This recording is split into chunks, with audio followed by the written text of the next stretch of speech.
أغرب قصة قريتها في كتاب امرأة إنجليزية في إنجلترا عقد لها عقد القران في أكبر كنيسة في لندن. الزوج كلبها. الكلب جابوا الكلب والزوج الكلب بكروت رسمية فاخر. أي زوج جابت له كلب قالت لك تجي تحضر عقد قراني اليوم، أصحابه وزملانه والصحفيين جو يحضروا عقد القران. القسيس عقد لهم وقالوا أتمنى لكم حياة زوجية سعيدة، يعني شال لهم الفاتحة.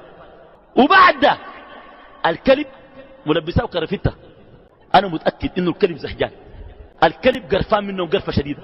الكلب الله ما خلقوا لي كده. الكلب ده مربطينه الكرفتة طبعا مسكين ما قادر ينضم، لو نظم يقولون يا ناس ما تخلوا العوارض بتعملوا في يدي.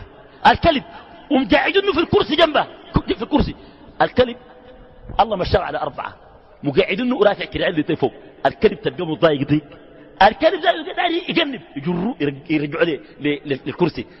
واخذوا الصور وقالت انا جربت 13 عشيق كلهم بيخونوني، لكن الكلب ده بضمنه لما أدفنه في البيت وأمشي ما حيمشي كوس ويبحث عن أنثى غيري. قالوا ليه دي الأسئلة كان موجود في كتاب. قال كده ورونا حتمرتوا حياتكم الزوجية الخاصة كيف. قالت لهم ما تدخلوا في خصوصياتنا.